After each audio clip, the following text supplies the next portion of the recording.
పేద మధ్యతరగతి వర్గాలైన BC, SC, ST, EBC ప్రజలకు విద్య, వైద్యం, ఉపాధి, భూమి, ఇల్లు అందించాలని వరంగల్ జిల్లా కేంద్రంలో మొదటి రోజు రిలే నిరాహార దీక్ష ధర్మ సమాజ్ పార్టీ వరంగల్ జిల్లా కమిటీ, ఏది డిఎస్పి పార్టీ, ధర్మ సమాజ్ పార్టీ అధ్యక్షుడు విశారదన్ గారు నెక్స్ట్ మంత్ జనవరిలో 15,000 కిలోమీటర్ల పాదయాత్రకు శ్రీకారం చుడుతున్నారు. వాళ్ళు ఇదే సేమ్ పేదలకు ఐదు పథకాలు అందించాలి ఫ్రీగానే. ఒకటి విద్య, వైద్యం, ఉపాధి, అదేవిధంగా ఇల్లు.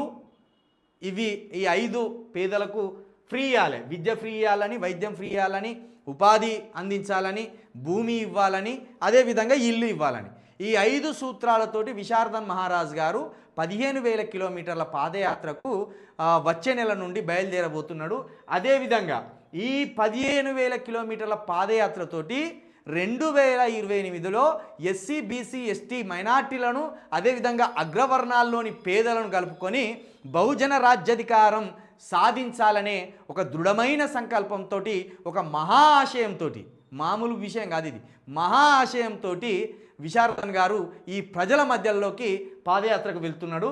అందులో క్రమంగా ఇప్పటి నుండే ఈ ధర్మ సమాజ్ పార్టీ మండల స్థాయిలో కావచ్చు, జిల్లా స్థాయిలో కావచ్చు, ఇట్లా భూమి కోసం, అదేవిధంగా ఇల్లు కోసం, వైద్యం కోసం, అదేవిధంగా విద్య కోసం, అదేవిధంగా ఉపాధి కోసం ఈ రిలే నిరాహార దీక్షలను కూడా వీళ్ళు చేపట్టడం నిజంగా అభినందనీయం. ఇక ఇక్కడ వీళ్ళు చూడవచ్చు ఎంత అద్భుతంగా డిజైన్ చేసినలా ఇది.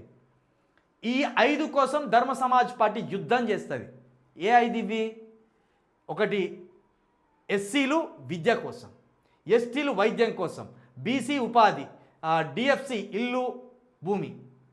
అంటే ఒక్కొక్క వర్గాన్ని సూచిస్తూ ఈ పిడికలు గుర్తు పెట్టిల్లు ధర్మ సమాజ్ పార్టీ. విద్య, వైద్యం, ఉపాధి, భూమి, ఇల్లు, ఇవి 5 ఫ్రీగా ఇస్తే చాలే.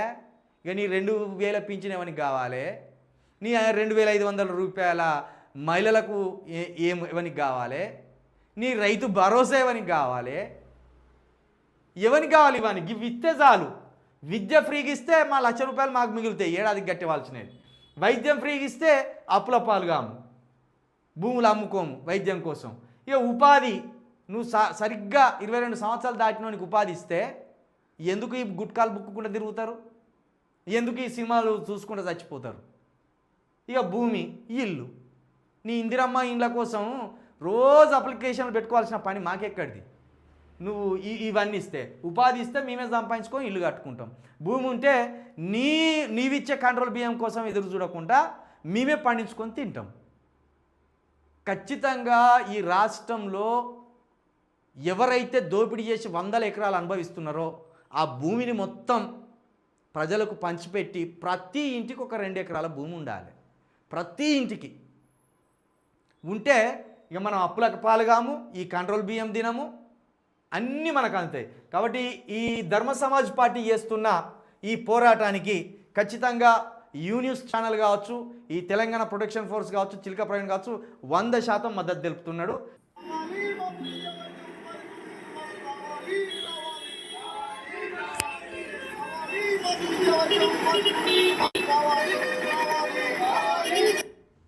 చాలామందే ఉన్నారు ధర్మ సమాజ్ పార్టీ వాళ్ళు. నిన్న అంబేద్కర్ గారి వర్ధంతి సందర్భంగా వీళ్ళు ఈ కార్యక్రమానికి శ్రీకారం చుట్టినట్టున్నారు. ఒక 15-20 రోజులు ఈ రిలే నిరాహార దీక్షలు చేసినాక వీళ్ళు ప్రజల్లోకి వేటట్టున్నారు. ఇది మంచి పనే. దయచేసి ఇప్పటికైనా ఎస్సీ, బీసీ, ఎస్టీ మైనార్టీలు చైతన్యం కావాలి. అదేవిధంగా రెడ్డిలో ఉన్న పేదలు కావచ్చు, వెలుమల్లో ఉన్న పేదలు కావచ్చు, బ్రాహ్మణులు కావచ్చు, కౌంటర్లు కావచ్చు, మీరంతా ఒక పేదల వర్గంగా ఉండి తెలంగాణలో ప్రత్యామ్నాయ రాజకీయాలు కావాలి. కాంగ్రెస్ పోతే బీఆర్ఎస్, మళ్ళీ బీఆర్ఎస్ పోతే మళ్ళీ బీజేపీ, మళ్ళీ బీజేపీ పోతే మళ్ళీ బీఆర్ఎస్, ఇది కాదు. ఈ గుండ్రంగా తిరుగుడు కాదు. ఈ బీఆర్ఎస్ పాలన చూసినాం, కాంగ్రెస్ పాలన కూడా చూస్తాను. మళ్ళా కేసీఆర్, మళ్ళా రేవంత్ రెడ్డి ఈ ఇద్దరే రావాలని కోరుకుంటే మనకంటే మూర్ఖులు లేరు. కావలసింది కొత్త నాయకత్వం కావాలి. ఢిల్లీ బానిసలుగానో, గుజరాత్ బానిసలుగానో కాదు. ఎస్సీ, బీసీ, ఎస్టీలకు ఇక్కడ చెప్పినట్టు విద్య, వైద్యం, ఉపాధి, భూమి, ఇల్లు ఇవి ఫ్రీగా రావాలంటే ఖచ్చితంగా ఒక బహుజన సీఎంఏ కావాలి. నీవు ఎవ్వరొచ్చి ఇవి జరిగాయి. పేదోడు కుర్చీ ఎక్కితేనే ఇవి జరుగుతాయి. కాబట్టి తెలంగాణలో ఉన్న ప్రజలారా, యువకులారా, మీరు చైతన్యం గారి అనవసరంగా మీకు ఆగంగా కుర్రి. మళ్ళా పాత వాటికి ఇస్తే కనుక, పాత పార్టీలకు ఓట్లు వేస్తే కనుక ఆగమైపోతామని మరొకసారి మీ అందరికీ తెలియజేస్తున్నా.